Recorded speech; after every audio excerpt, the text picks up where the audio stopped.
You are back in the stew with DeAndre and Jarred, and we have a special guest today, a producer for ESPN 1000, a former producer for the Howard Stern Show, and Mike and Mike in the Morning. We have Chicago area native, J.R. Straus.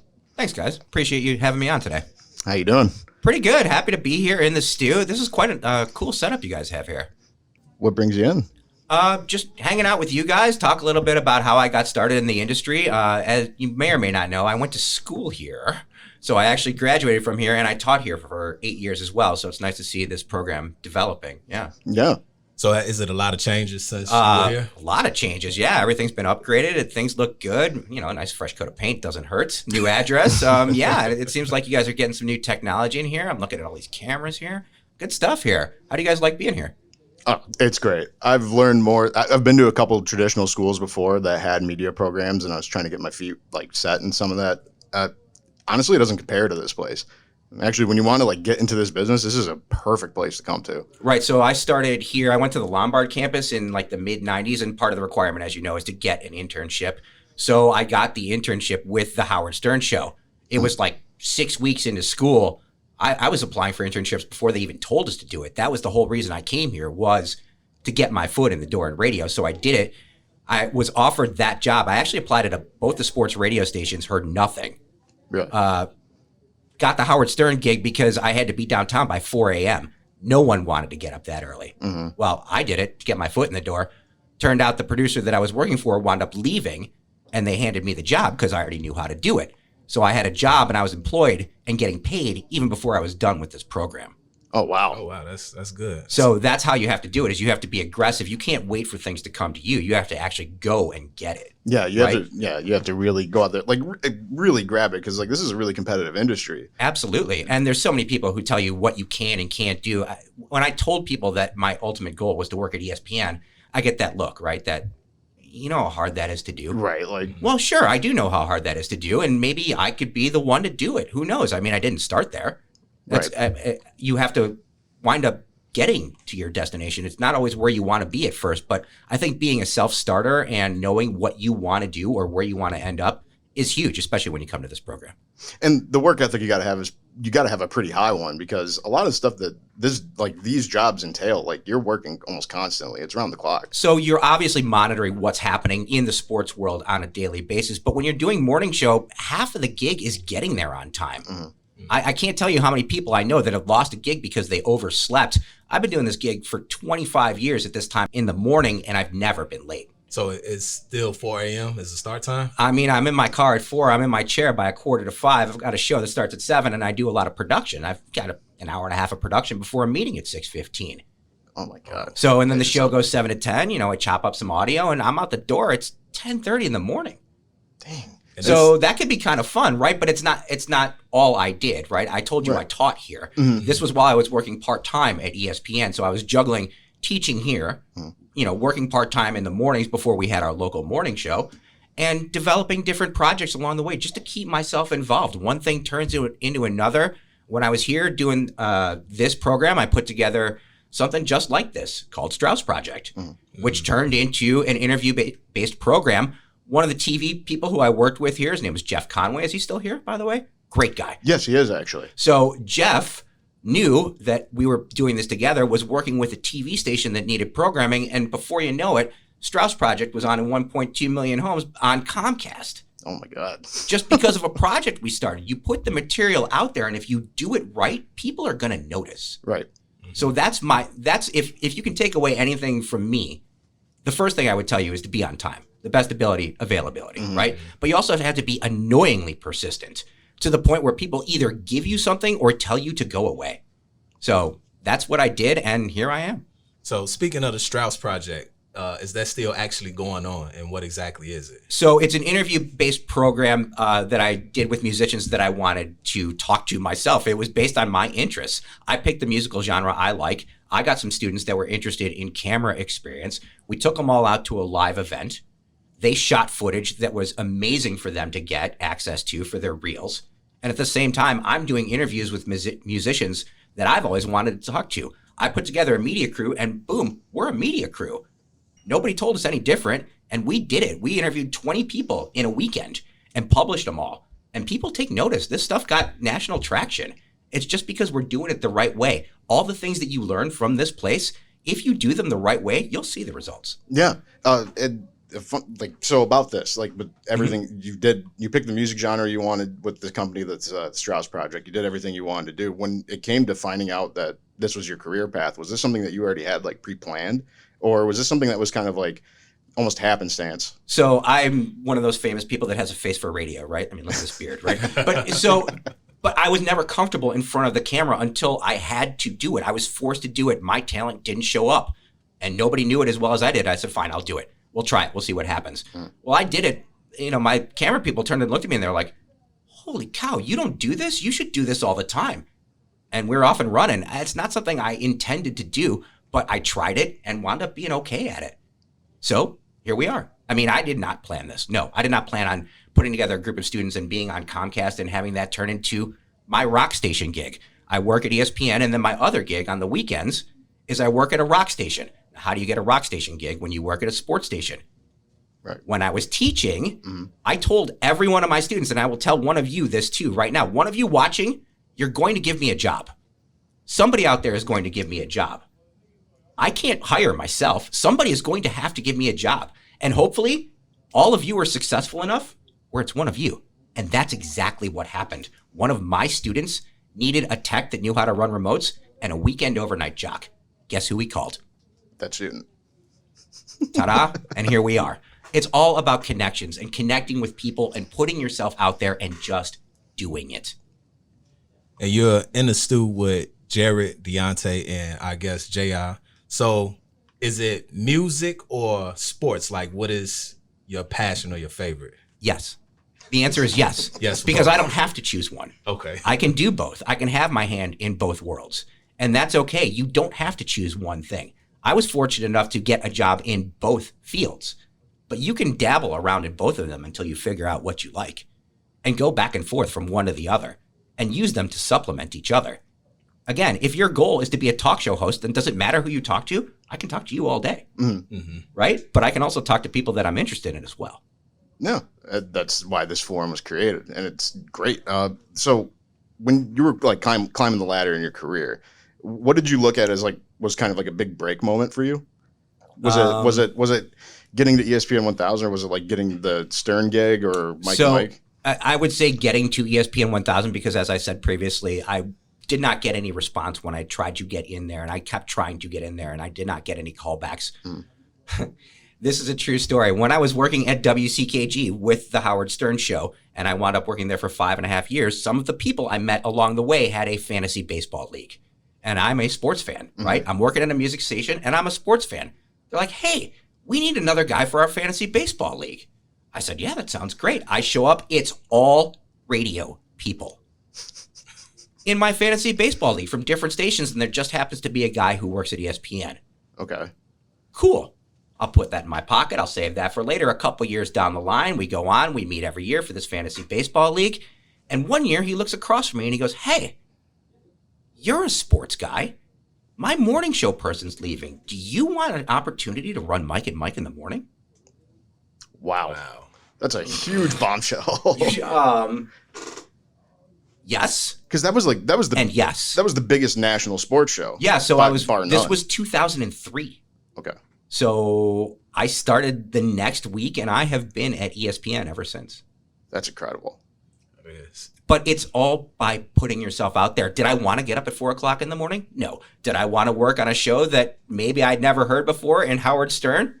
True. I'd never heard it before I worked on it. No, I didn't want to work on it. I wanted to work on a rock show, or I wanted to work on a sports show, or I wanted to do my own thing. But I took it because I knew it was my foot in the door.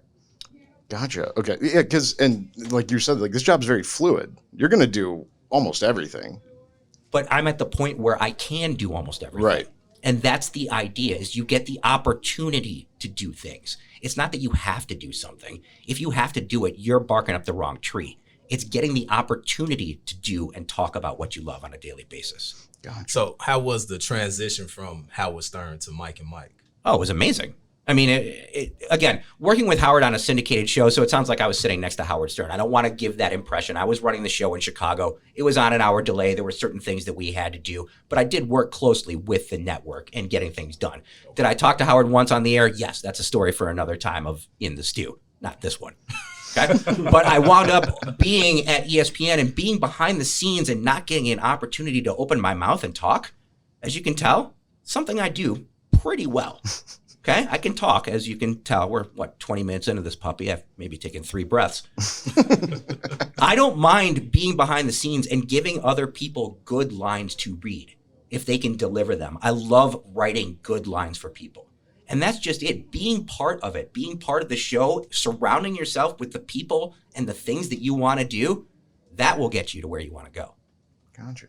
So when you were working on Mike and Mike, like what was your role there? Like what were you doing exactly? I'm basically just running a board, running local commercials, making sure that, our logs are all straight. There were national requirements that, Greeny would run, a local commercial and we'd have to make sure that it was aired properly or all the pronunciations were right for, something local. You don't know how to pronounce local street names if you're not from Chicago, right? I mean, put displays in front of somebody and watch them freak out, right? So again, like just making sure that all the little details and the I's were dotted and the T's were crossed, and then I'd whip out of that show and come down here and teach a class at 9:30. Gotcha. That's crazy. Like you were really just a workhorse.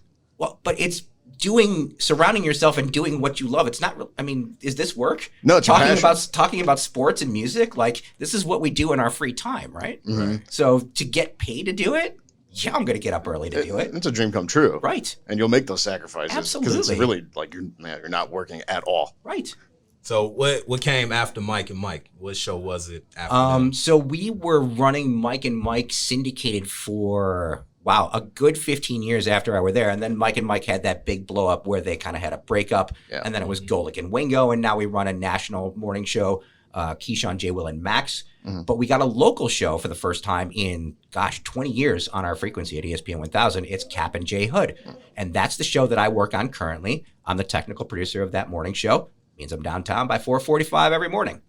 It's the shift that I have grown accustomed to love. Even though it's crazy thinking about waking up in the dark, there is something to be said for being done before noon every day. So I listened to Cap and J. Hood. Okay.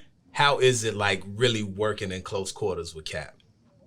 Cap's great. He's a great guy. And we give him a lot of flack. And that's part of the reason that he's so great is that he takes it, right? He can take the flack, and it's not easy when everyone's picking on you and backing you into a corner to be able to laugh at yourself and have a good attitude about that. Cap's great about those things. And pairing him with Jay Hood, it's great. They are two people from two totally different worlds, and I think it really works. We have a lot of fun on that show in the morning. You're in the Stu with DeAnte, Jarred, and our guest, JR. Now, you worked with so out of all these jobs, you've had many of them. Which one would you say is like your favorite one so far? What's been your best experience? Because I know you say you love like just about everything you've done.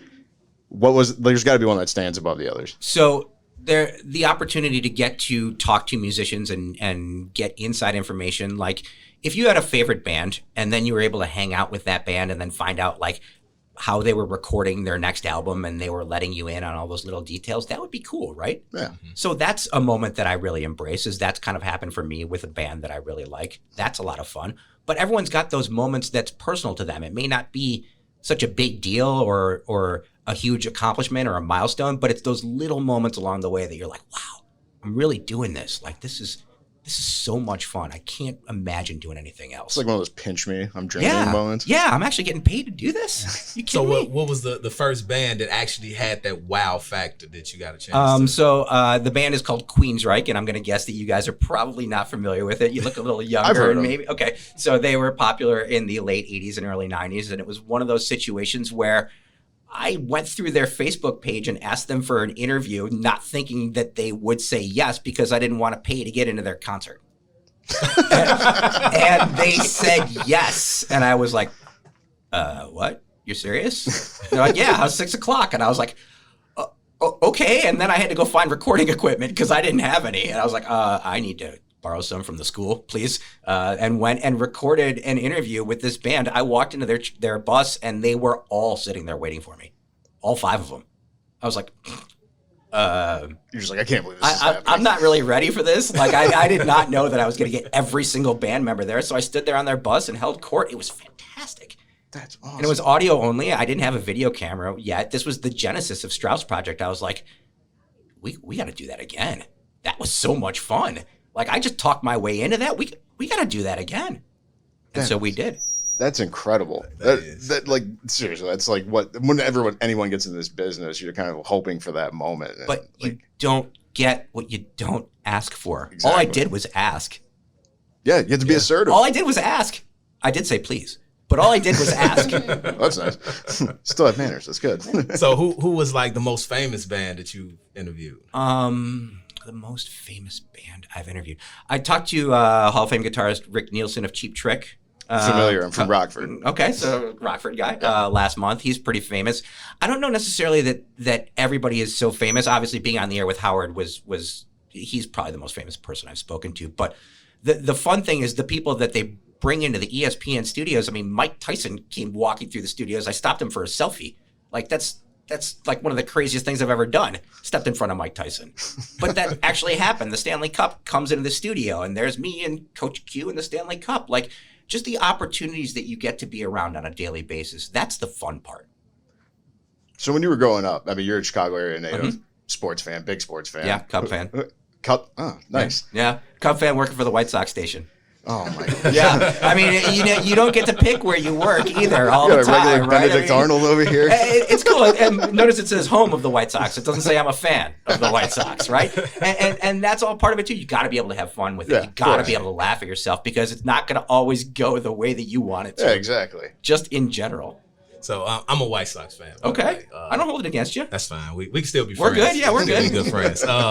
So what would you like to see with your Cubs going forward? I know they're in like a Spend some rebuild damn mode. money. Jeez.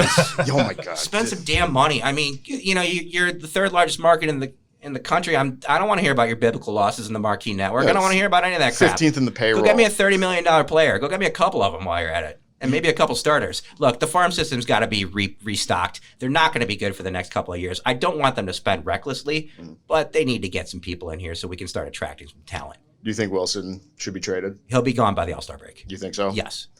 I mean, how can he not right now? Especially given like how well he's playing. I mean, there's no reason to hang on to him, especially if you're not competing. He could be an asset to a competing team for sure. I was surprised that he actually stuck around when they did the overhaul. Well, I mean, if they're paying you, you're showing up too, right? Yeah. I mean, that's how it works. Now, the White Sox, I mean, they've had some tough breaks lately. They're scuffling around 500. Everyone thought they were going to run away with the division, and now they're looking up at the Twins. Well, I mean, they've been dinged up by a bunch of injuries. Right, but to get out of the gates. So, in contrast, if you look at the 2016 champion Cubs, they had 5 starters start 30 games apiece, right? And that's when you see it all lining up and all those little breaks happening, you're like, wow, this could really happen. It seems like it's the other way for the White Sox, doesn't it?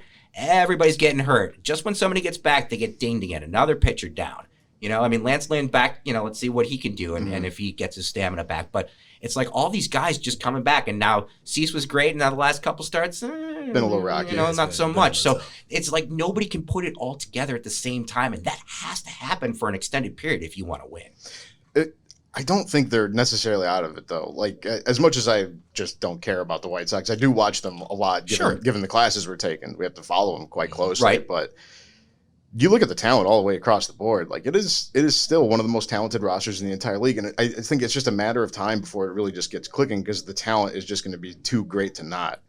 Fair enough. I'll agree with that. But then let's look at them compared to the AL West and the AL East. Do you think they're as strong as the strongest teams in those divisions? I don't. So that's where you're competing. Great, you may win your division, but if you're a one and done, I mean, what are we talking about here? Maybe you should have gone out and signed Correa for those 3 years. Yeah, oh, jeez. Another bat would look nice right now since they're not scoring more than 4 runs a game more than, 40% of the time. Yeah, left-handed bat wouldn't hurt. Yeah. Dang. You're in the Stu with Jarred, Deontay, and our guest, JR. So let's transition from baseball and get to a little football. All right. The Bears. Yep. What's your take on the moves? Well, I just don't think they have the talent. Look, I know that offensive line is a hard position to staff, but you're going to have to protect Fields to see what you have, and this is the year that you're going to have to figure out whether he's the one. or not.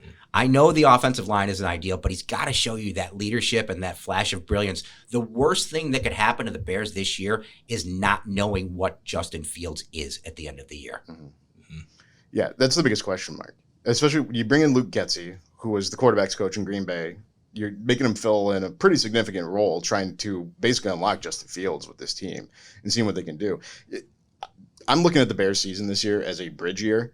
I don't think we should expect great results in terms of wins and losses, but as the year goes on, it's the finer details I think you need to pay attention to. How disciplined are they going to be? Is it going to be a 180 from the Nagy era?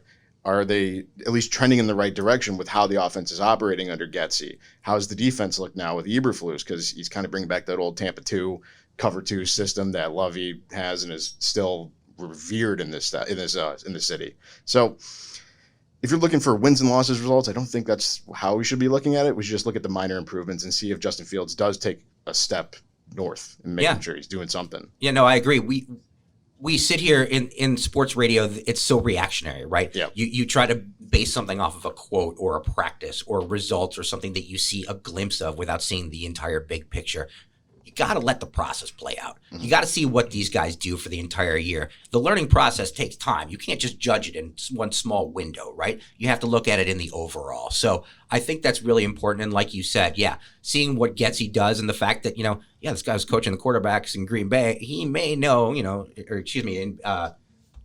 he was working with Rodgers, right? Yes. So, I mean, again, like it's when you've got a quarterback that's good, that is that good, and he works that closely with him, you have to at least give him an opportunity to trust him working with your rookie or your younger players. Absolutely. Yeah, and I agree that, it's a bridge year for Justin. It's a lot that's going to be critiqued with him. Offensive line is going to be completely brand new, so hopefully he can stay healthy the entire year so that we can get some type of visual. Now, what about the secondary?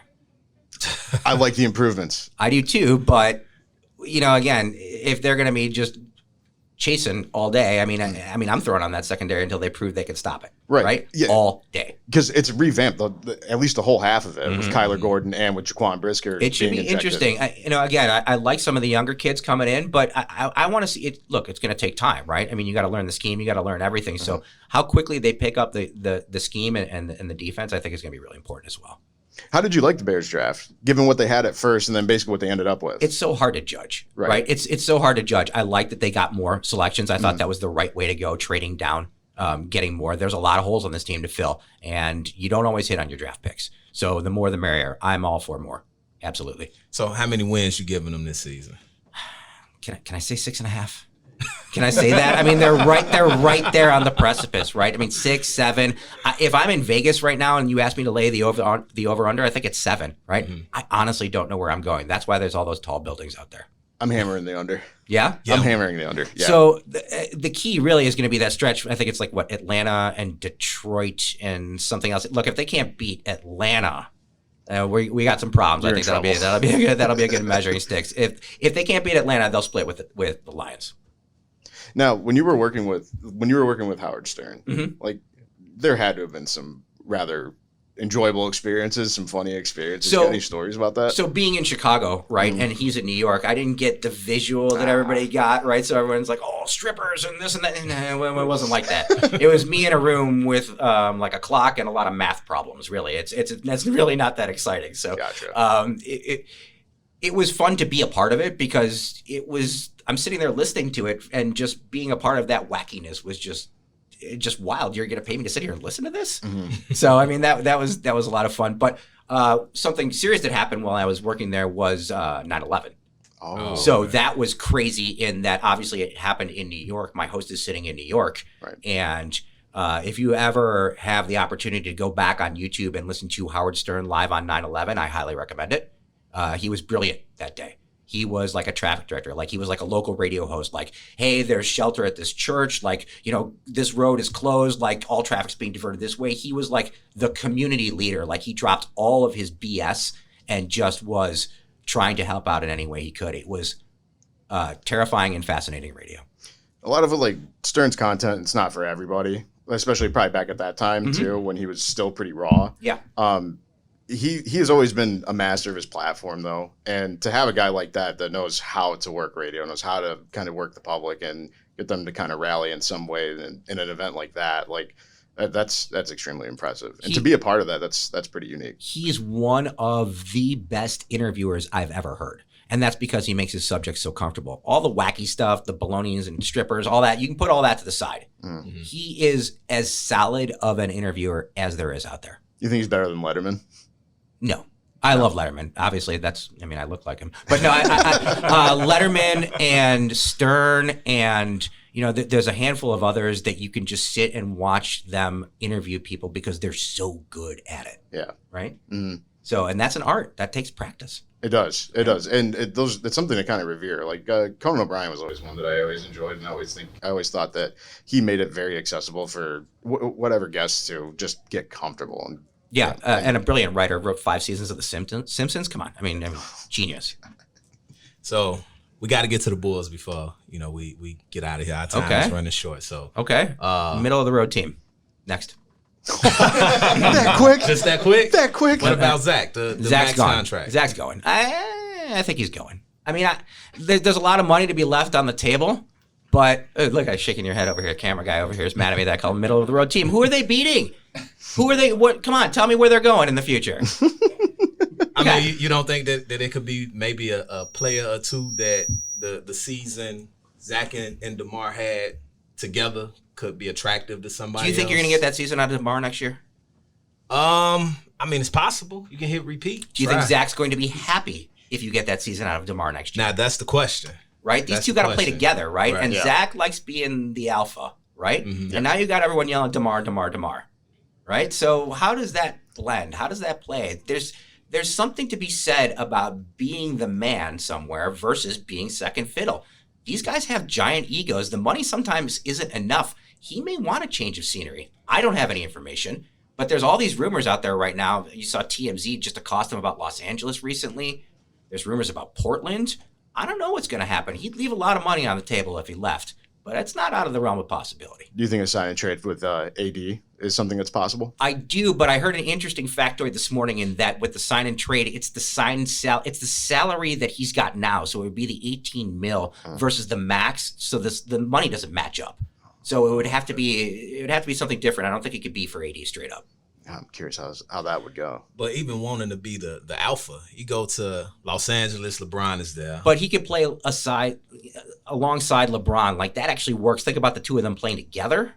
That actually works. And LeBron, he may not be long for LA either, right? I mean, he wants to play with his kid. Whoever drafts his kid, that's where LeBron's going to wind up going. True. So he may not be long. Well, it could be. He may not be long for LA either. And then that leaves Zach out there, shining star, right? Mm-hmm. Yeah. Could happen. On a bad team when LeBron leaves, though. No, he's still in LA being the man. He's got the Hollywood good looks, too. Right? And, I mean, or you could be in Chicago and you could be middle of the road and be out first round. Sorry, bud. All right, JR. We want to say thank you for joining us today for this interview. It was incredible. Thank you for telling us your experiences. I appreciate you guys having me. Thank you so much. Yeah, thank you. We might need you to come back and sit in on a class or two if you had time in your busy schedule to drop some knowledge. I'd love that. Thank you. And I wouldn't mind hanging out in the Stu again. Oh, definitely. We definitely have you back. Right. Definitely. Thanks, guys. You're in the Stu with DeAndre and Jarred.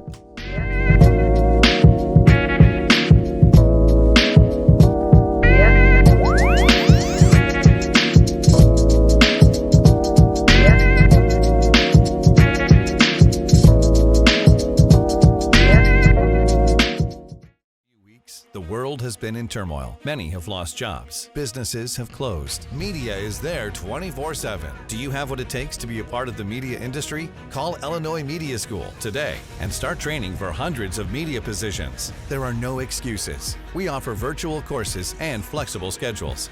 Call Illinois Media School and you can graduate as a media professional in just 8 months.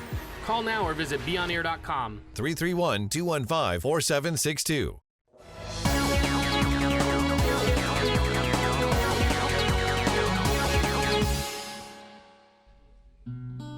What is it that separates the average human from the extraordinary one? It's passion.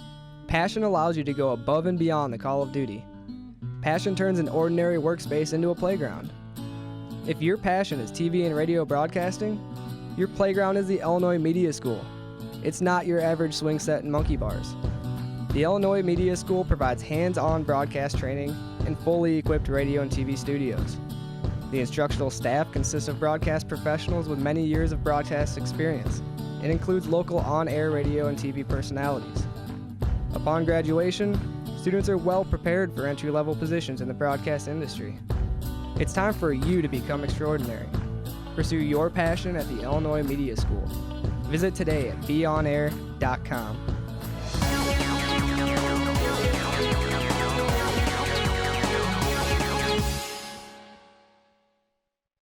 Do you have what it takes for a career in media? If you have a passion for it, either on camera or behind the scenes, Illinois Media School can train you in just 8 short months to finally work in the field you've always dreamed of. TV and radio, music, social media, and so much more. Get paid to create. Learn from the pros and visit beonair.com with flexible class schedules, hands-on training, and financial aid for those who qualify. There's a reason thousands have come here to start their career in media. Get started now by visiting us online at beonair.com or call 331-215-4762.